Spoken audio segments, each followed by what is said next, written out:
What's going on, YouTube? Claic Yuzolt back again with another Final Fantasy Brave Exvius video, and today my boy Tidus gets his CG version. He got some global buffs, so did Yunalesca, and we're going to go over each of those and if it makes it worth it for you guys to pull or how strong did he become here in global. And same for Yunalesca if you're a fan of her. Let's get into it.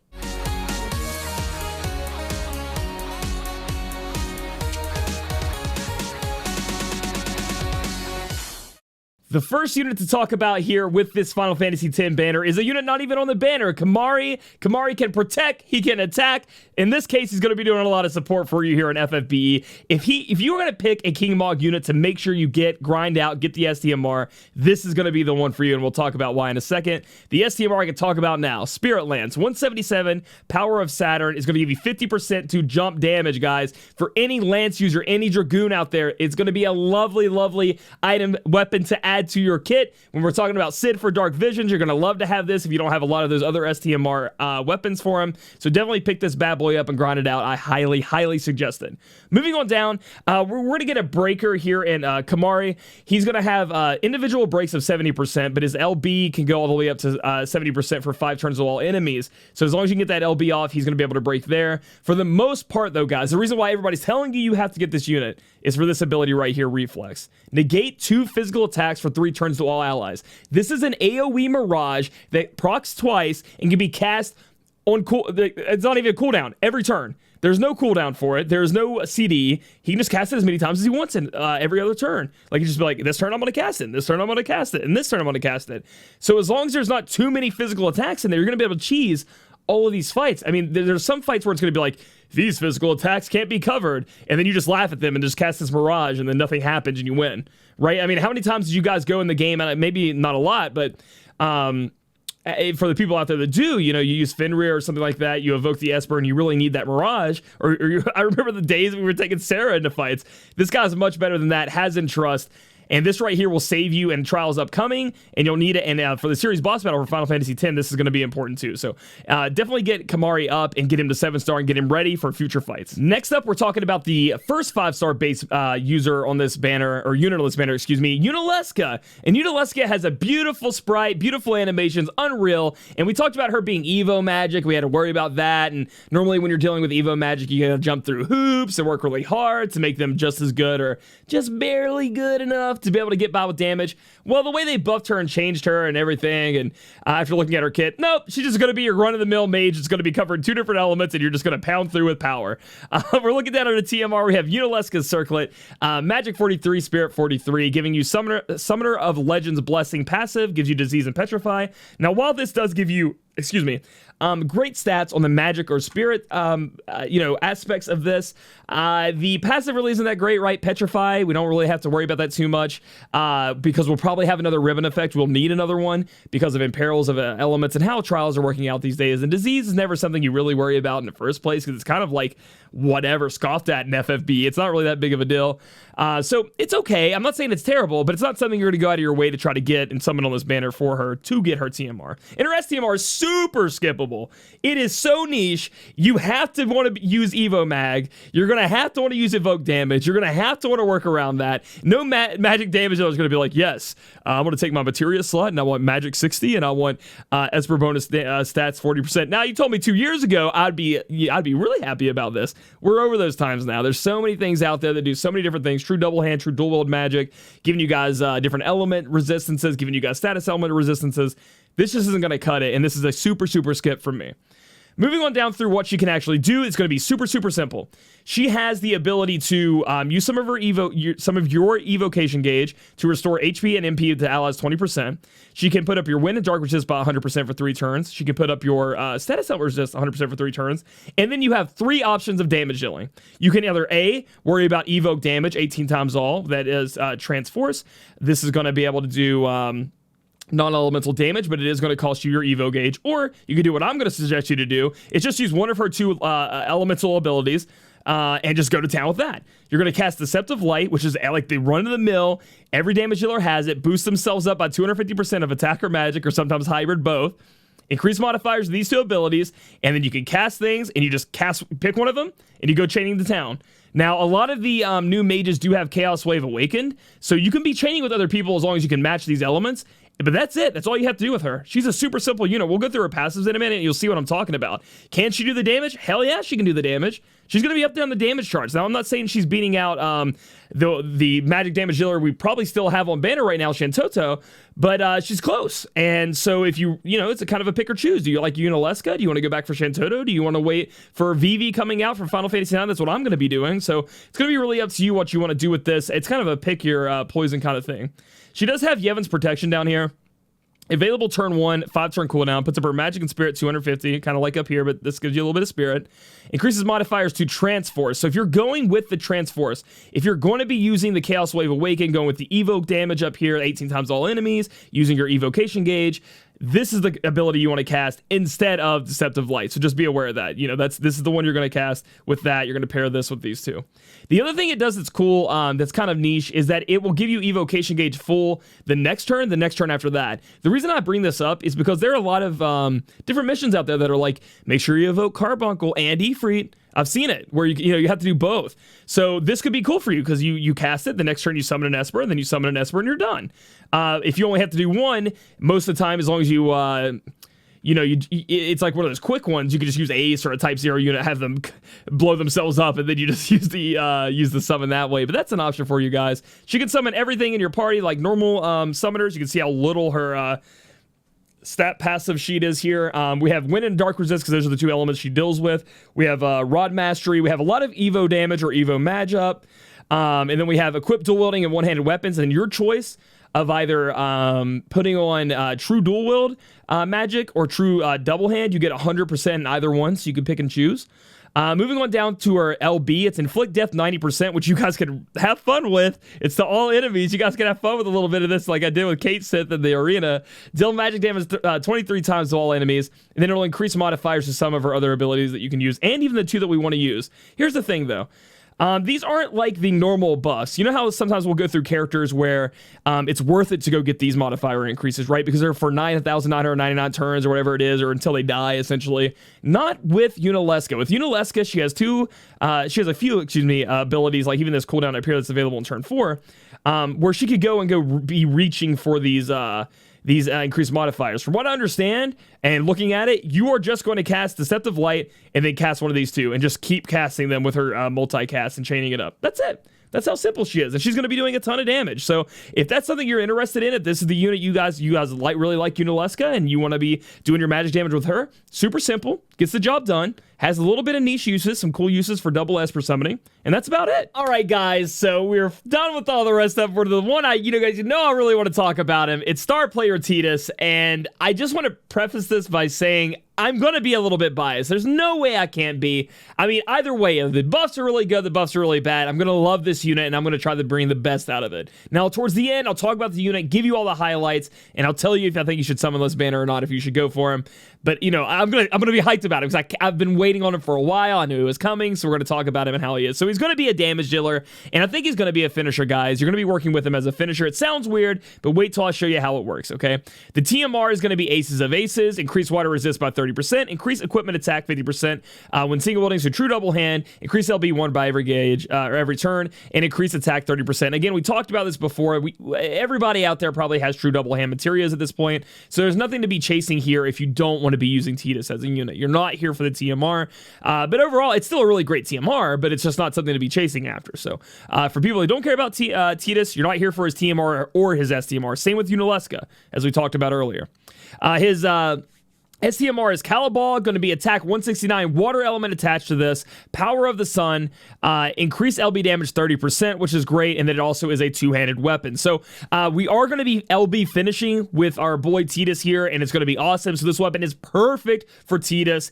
Other users, not so much, right? We have the water element attached to it. They have to be an LB user to get really the best use out of this. 169 two-handed sword, watery sword. It's going to be tough to find another use for this. So great on our Tidus that we're going to be using here. Not so great for other people. So this banner right here isn't one you go for TMRs or STMRs. So even if you're thinking about that, if you don't care about FF10, you're not impressed about these units, the TMRs and STMRs aren't going to save you here either. Moving on down, he's kind of a weird unit. So we're gonna jump around around here, but he has the ability of either doing water, fire, or wind damage, but we're going to be focusing on water. That's going to be his strongest suit that we're going to be using here. Also, if you get his SDMR, you're going to be able to skip the whole imbue thing anyway because it has water on it, and he's going to be finishing with his LB. So let's look at his LB first.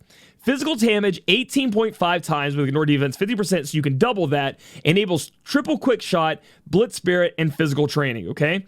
The reason I bring this up first is he has Unleashed Power, which is what you get at the start of battle or after being revived automatically. You get to use his LB. So there are a lot of units out there that get their LB first now. You know, Cecil, CG Lightning, CG Tidus is going to be added to that. Every time he comes back to life or at the start of battle, his LB is already there. So you're going to cast his first thing. You're going to come out of the gate and you're going to cast his LB Blitz Ace. And the thing I want you to look at is it only hits for one hit.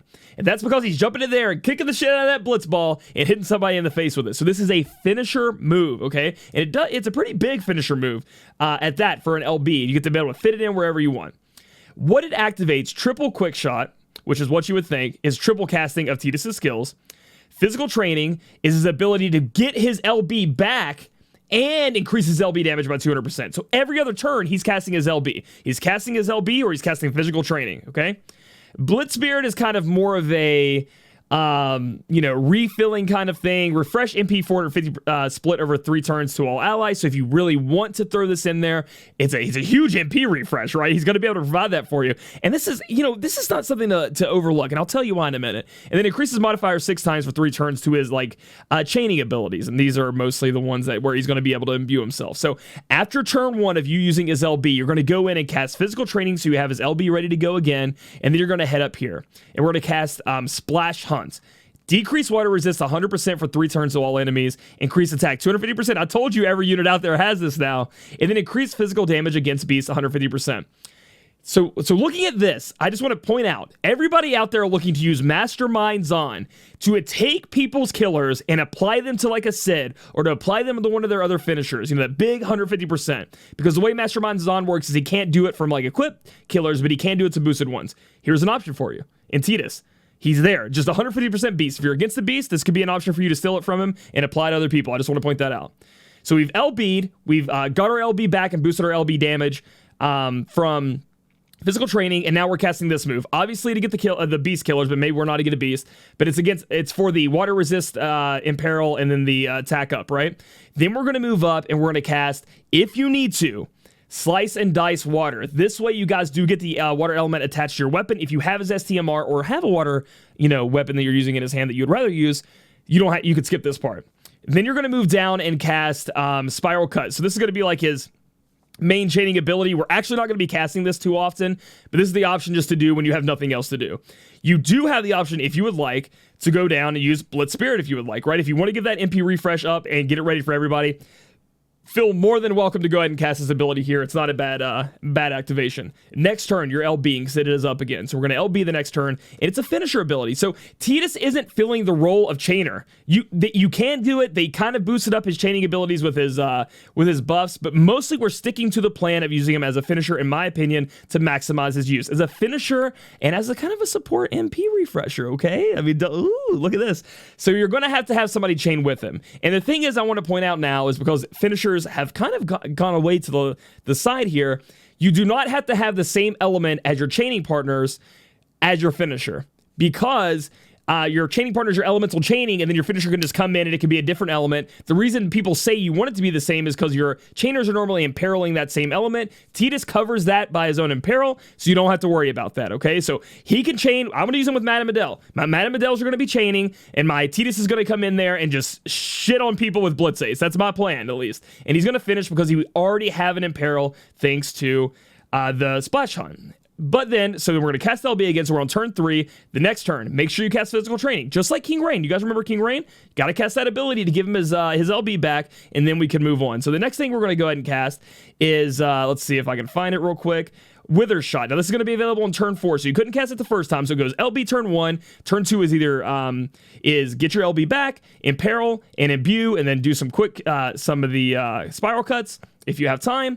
or the MP refresh if you want. Then you LB again on turn 3. Then turn 4 is get your LB back, and then Wither Shot. We're going to do this because it's a much more damage dealing ability. It also puts your water resist down 120% for 2 turns, and then down by 100% for 5 turns. So it's like one of those like slowly like going away debuffs, but it's up there for 5 turns. So you're always going to cast this on cooldown now to get that big 120% water resist down, and then, you know, have the 100%, which is still really nice. So again, he can finish anybody with any different elements because he imperils himself and he imbues himself.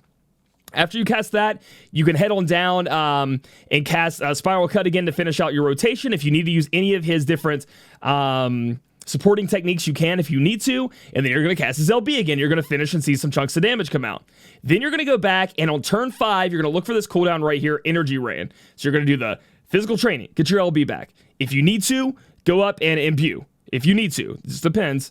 And then you're going to cast Energy Rain. This is going to be a big damage dealing ability. It is Stardust Ray. There are a lot of Stardust Ray people out here he could chain with, but the problem again, we have water. Water's not that common. So even if I wanted to have Madame Adele and all them chain, it's going to be a weird, like, non-elemental chain, but it may be worth it in the end because this is a lot of damage. This finisher is 24 times. It's going to go up to a 48 times chain cap finisher. It could be worth it. I'm going to test it myself, but that's what you're going to cast, and then you're going to LB again, and you're going to do all of that over again. So in my opinion, he's a very cool, unique unit. He kind of jumps around with this awesome idea of chaining in the middle and then finishing with his LB, kind of like I liked with King Rain. I don't think he brings the exact support units that supports techniques that King Rain brought with his barrier, but he does bring the MP refresh. He does bring some water resistances, as we've seen in his kit. We have Blitzmania if you'd like to cast it here, increase water resist 100%, give everybody a refresh if needed. We also have Get Really Pumped, or if used after Blitz Spirit, which we use after our LB, we can use, where does it go? We get that increase to attack, defense, magic, and spirit with also doing damage. So he does have a little bit of leeway on the support ways, but nothing too crazy. And then overall, if you're talking about his damage as a finisher, so you have to have somebody chain with him, he does okay. I think he's going to end up a little bit below the most recent chainers as far as like not the big ones. So I'm talking like Awakened Onion Knight and those type of chainers. The 2 big ones we know are the Chinese New Year. I call them twins. Those units, and then also Madame Adele. He isn't going to get close to those with this finisher damage, but if you pair him with them, that's even more damage you could be doing. So that's really what he's going to be. He's going to be more of a, I want to do more damage, or I really want him in my kit so I can be getting that 150% beast thing from my Masterminds on in Dark Visions, and I just want to have fun. Okay, so that's where he's going to be at, guys. He's definitely not going to be the turn of the century hit. They didn't give him buffs to any of that stuff. They gave him a little bit of buffs, but nothing really. Just kind of, I think, to kind of throw in the global upgrade. It helped him a little bit, but not too much. Looking through his passes, we have Yuna's Guardian Tidus, resist to blind, sleep, paralyzed, and confused. Great stuff right here to be resist to. Some attack up. We have water resist, and then we have we have to be equipped to a sword to have that water resistance. Okay. And then we have increase attack 50% when single wielding any weapon. He is going to be a true double hand user, not true dual wield, double hand, one weapon in his hand. A lot of water resist, some MP recovery for him each turn, which he really doesn't really need. Why wasn't this in your name? Your name was Tidus of Xanarkand, not Star Player Tidus. I hate the new name, by the way. Moving on down, we have increased LB damage, increase equipment attack 50% when single wielding any weapon. He does have guts, which is great. Again, on this unleash power, it's just giving him his LB every time he starts the battle or comes back from being dead. And then he has 50%. So we have 50, 100, 150, 200% just from his passives. Yes, which is really good. So you're just going to build him like you would build a King Rain. You're going to build him with as much. You're going to hopefully get his STMR instead of King Rain, because King Rain didn't want his STMR. You're probably going to want to use his STMR here for that increased LB damage. That's actually freaking insane. You're going to try to get his STMR if you really want to use him, which I'm going to be trying to do tomorrow, or tonight. Tonight is what it's going to be. And again, he's just more, in my opinion, he's just a fun thing. He's not somebody that everybody should be rushing out the door for. He's going to be fun to mess around with. I think he could fit into any team. I will say that. He will fit into any team. He's going to have to replace one of your other support or healer units when it comes to building that right, because you're going to have your 2 chainers and him. You could have 2 support chainers, but in the end, I don't know if it's really worth it for trying to fit Tidus in because of the 2 support units. He's kind of like I guess in a way he could be a solo damage dealer, because maybe you have like somebody like Sylvie give 2 people chaining abilities, they chain together and Tidus finishes. That would be cool. That's an idea to give you another support unit, because then you wouldn't need 2 damage dealers, but then you got to find a friend who isn't you know, that isn't a damage dealer. A lot of times people are just putting up damage dealers. You know what I'm talking about? So there are definitely options for him, but I think he's more or less just kind of a fun unit that I can't wait to get my hands on. So overall on this banner, should you pull on it? The average player is definitely a no. I'm sad to say they just didn't buff it up enough. I mean, Yunalesca is going to give you some great magic damage if you don't have it already, but we've had a lot of mage banners come out. And I know people are kind of really happy to see Final Fantasy IX's Vivi, and I'm sure they're going to buff him up too. So, you know, it's not a bad idea. You can pick her up. The TMRs and STMRs aren't there. And then again, I'm going to have a ton of fun with Star Player Tidus. I cannot wait to use him. I'm so excited with the way his kit works because he can fit in any team. He can literally just be slotted in there for more damage, and he's going to add to my masterminds on killer passives. But nothing too crazy for you guys to go over. But the one unit you guys definitely can't miss is Kimahri right here. Before we take off, before we hit the end of this video, I do want to talk about Lulu and Auron, okay? I don't think Auron got the best changes in the world, to be honest. I really don't think that he will change things for most people. But Lulu is doing on par damage with Yunalesca after her changes, guys, with water flood damage. Look into her, guys. If you have Lulu, you might not even need to summon for a magic damage dealer for a while. Just use her with flood damage. You're going to have a lot of fun.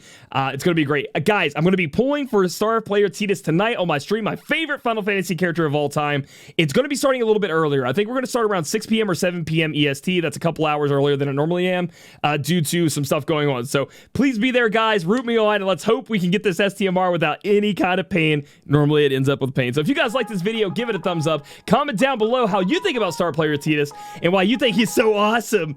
But be real. Subscribe for future content. Catch me on my Twitch channel tonight, twitch.tv/Claic Yuzolt, and I'll catch you guys in the next video.